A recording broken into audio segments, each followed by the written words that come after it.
Bem-vindos ao segundo episódio de Dicas para Crescer. Hoje temos connosco a Beatriz Loisas e eu vou passar-lhe a palavra para ela se apresentar e dizer-nos porque é que ela dedicou a vida à regulação emocional. Olá Catarina, antes de mais nada obrigada pelo convite. É sempre um gosto falar contigo e partilharmos experiências da nossa área, portanto hoje acho que não vai ser diferente. Então, eu sou psicóloga clínica da área de especialização de terapias cognitivo-comportamentais.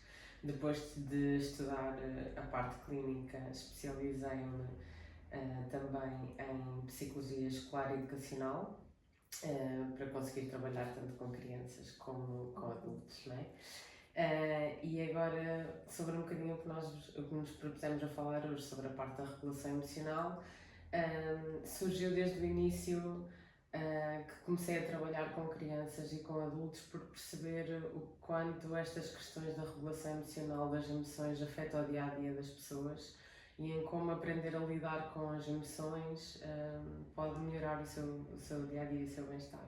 Era precisamente o que eu tinha que perguntar agora. Porque é que ao longo da tua carreira tens sentido que é tão importante aprender e ensinar a regular as emoções?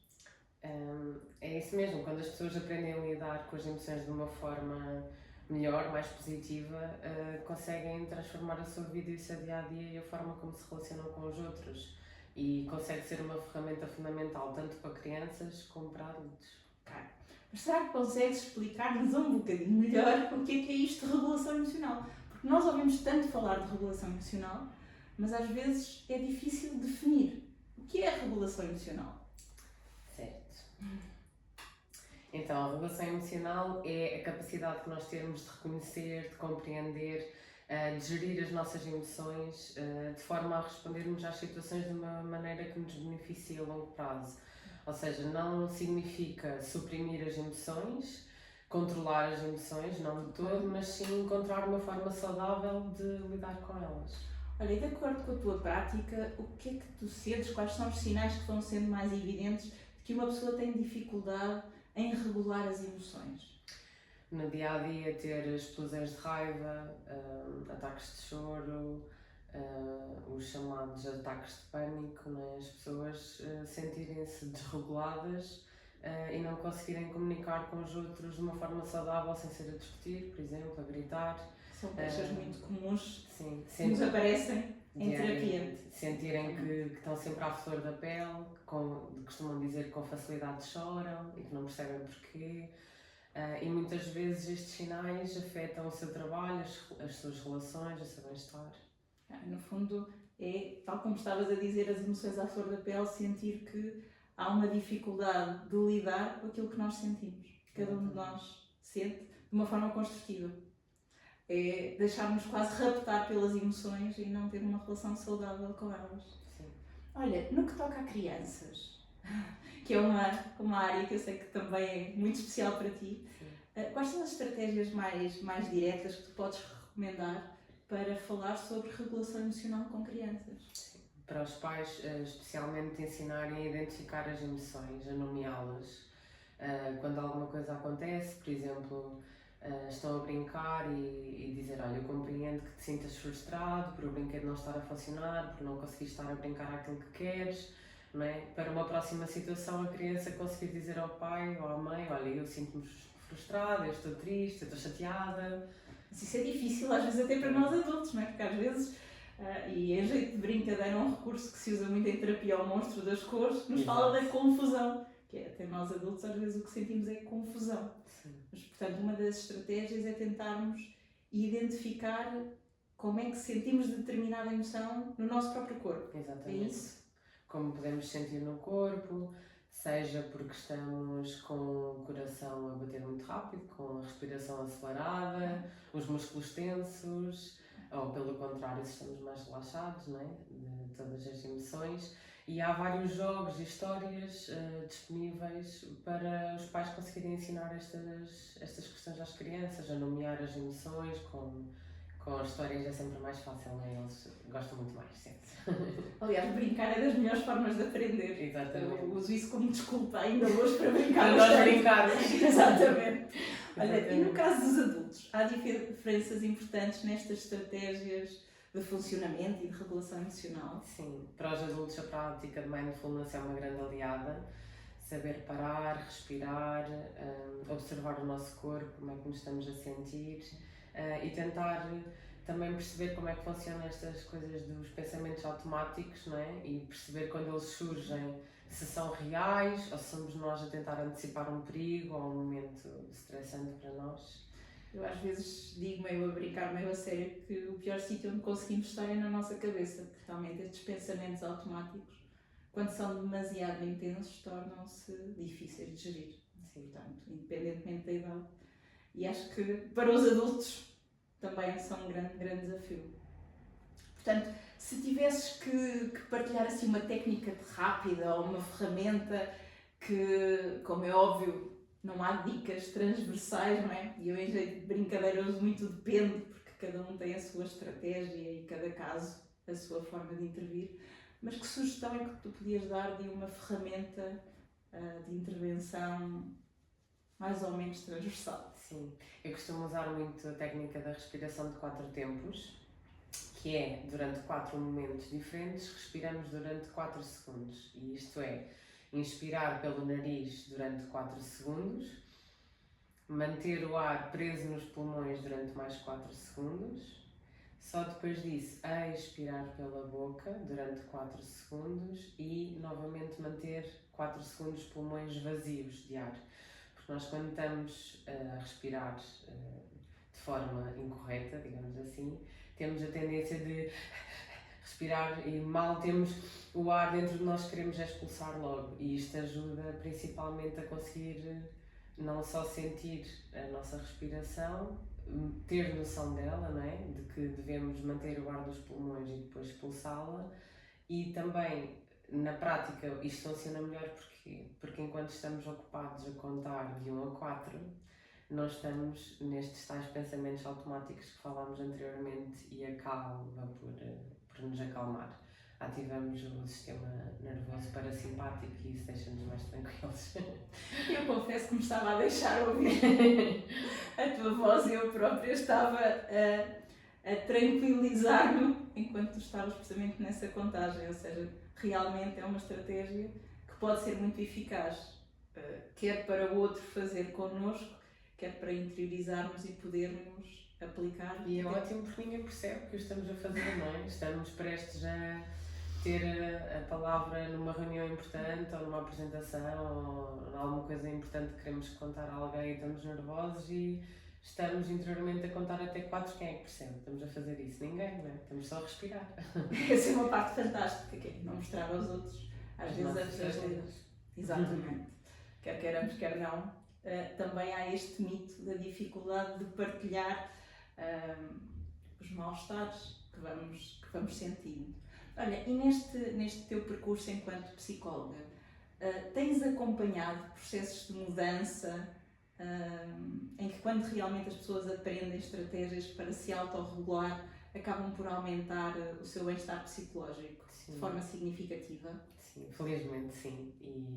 E é das melhores partes do nosso trabalho quando temos essas devoluções em consulta e nos chegam contentes de doutora, nem sabe, fiz aquela estratégia que me ensinou dos 4 tempos, por exemplo, e ajudou-me em determinada situação, não é?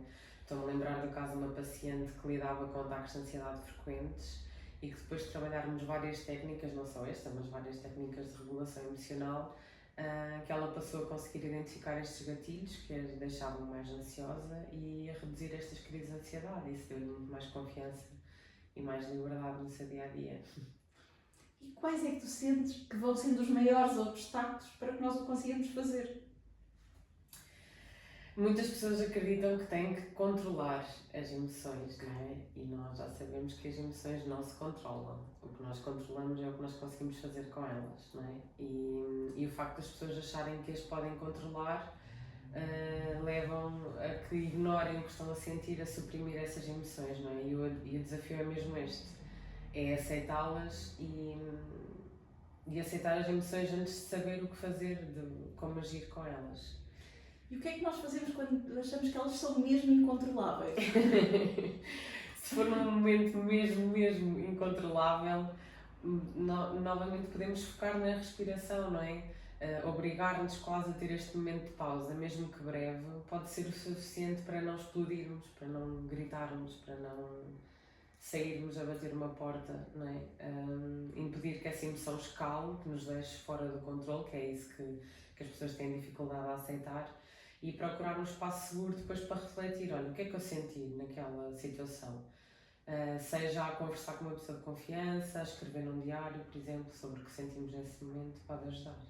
Ok, a parte da escrita, hoje fala-se tanto do journaling também, portanto, o poder deitar cá para fora, mas sem ser de uma forma explosiva, para não criar danos, se calhar, nas relações ou em outros que estão mais próximos, que depois nos permita ler e refletir também sobre aquilo que foi escrito, que estava a ser sentido naquele momento.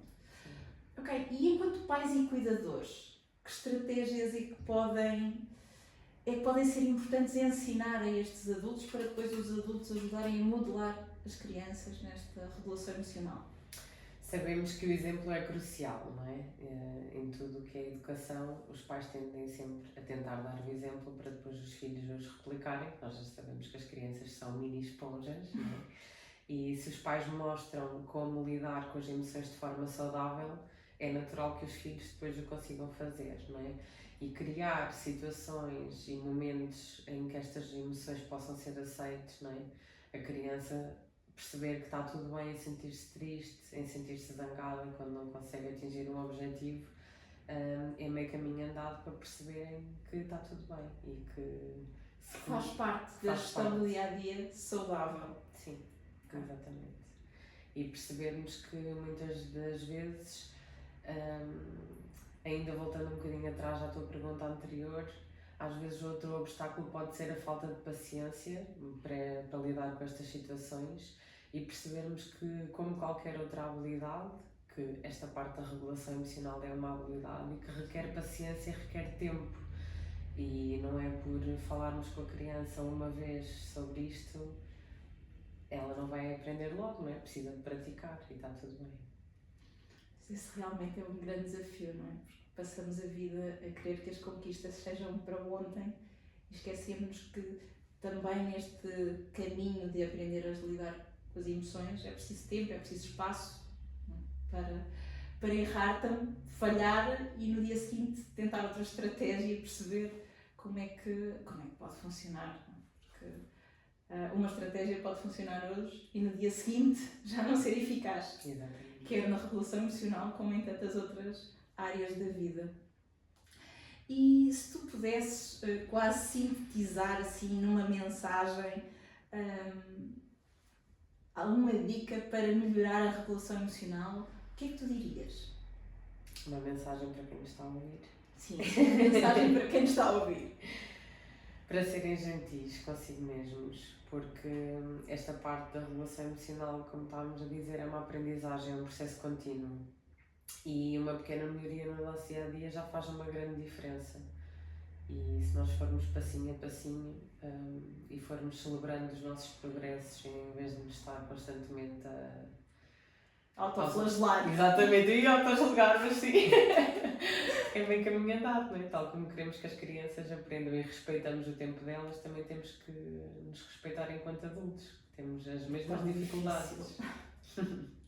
Há aquela vozinha que mostra tudo o que está por fazer, tudo o que não foi bem feito e realmente ser gentil e começar a praticar essa gentileza na primeira pessoa é um desafio, mas acho que é mesmo muito importante. Olha, e assim algum livro, algum filme, algum material didático que tu possas deixar em jeito de sugestão? Sim. Olha, um livro que eu gosto muito é o Descomplicar a Mente, que é também das psicólogas Ruth Agulha e Alexandra Anciães, que é de uma leitura muito acessível, cheia de insights, com dicas muito práticas, várias tabelas para preencher exercícios. Não só como estávamos a falar há um bocadinho de ir escrevendo em diários, esta parte às vezes já termos uma tabela para preencher é mais fácil para percebermos o que é que temos que reconhecer no nosso corpo, as sensações, as emoções. Recomendo muito. E para além do livro, estas práticas diárias de 5 minutos de mindfulness, pararmos para respirar, ou esta parte de escrita, ajuda muito. Acho interessante tu teres falado nos 5 minutos porque muitas vezes nós achamos que temos que começar logo muito tempo, temos que começar a meditar 1 hora, ou temos que começar a fazer este exercício de parar durante um período de tempo muito longo e esse é logo um entrave. Sim. Portanto, dizes-nos que podemos começar com 5 minutos. Exatamente. Portanto, ir aumentando progressivamente. Ou seja, não é o tempo que é uma barreira ou que é visto como uma barreira. E mesmo o que é que usamos para isso, não é? Há pessoas que querem logo, por exemplo, ouvir áudios de mindfulness ou coisas muito específicas e não é preciso, não é? Olha, aquele exemplo dos 4 tempos que estávamos a falar há bocadinho. Eu digo 4 tempos porque principalmente manter os pulmões vazios de ar é complicado para quem está a iniciar. Mas se for, por exemplo, uma prática acessível para ter em qualquer lugar, estamos no autocarro e para casa, podemos fazer, não é? Os 5 minutos podem... Exatamente. Os 5 minutos podem ser usados em qualquer altura e ir aumentando gradualmente. Tentamos 4 segundos, depois tentamos 5, 6, o que conseguirmos aguentar, não é? Com a nossa respiração. Mas basta isso, é só respirar. Esse aumento progressivo, precisamente para, lá está, o tal treino e o irmos melhorando e evoluindo nesta capacidade de regular e de nos tranquilizarmos. Exatamente. Olha, e se quisermos, onde é que podemos saber mais sobre o teu trabalho e sobre a forma como tu vais regulando aqui as emoções e ajudando a regular as emoções dos outros? O mais acessível é sobre as redes sociais, não é? No LinkedIn, por exemplo, eu estou com Beatriz Loisas, estou nas páginas do Crescer, não é? Tanto no Instagram como no site, não é? Exatamente, e no site do Crescer. E onde podem procurar-me para trabalhar tanto com crianças como adultos. E agora uma pergunta um bocadinho mais pessoal. Ok. Qual é a tua dica para crescer? Olha, respeitar o nosso tempo, o nosso descanso. Gostei desse suspiro. É verdade. Estamos todos a precisar, não é? Mas às vezes conseguimos reconhecer que estamos, eu pelo menos nessa época, mais de abrandar, respeitar o nosso tempo de descanso e o nosso tempo de qualidade com as outras pessoas e comunicar tanto esta parte da regulação emocional como algo que surja no nosso dia a dia.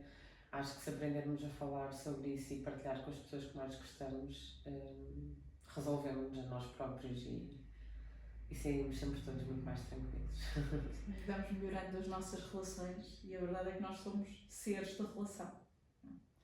E focando nesta relação, quero agradecer-te teres aceito o desafio. Acho que simplificaste esta ideia do que é regular as emoções e da importância que elas têm na nossa vida. Seguramente num próximo momento havemos de trazê-las para estarem aqui connosco e se calhar poder falar um bocadinho mais de cada uma delas e até darmos dicas mais diretas, quem sabe? Sim, vamos pensar. Se poderá ser uma próxima opção. Para quem está desse lado, obrigado por nos estar a ouvir. Esperemos que tenham gostado e façam-nos chegar as vossas dúvidas e os vossos comentários, porque da nossa parte estamos deste lado para continuar a crescer convosco. Obrigada.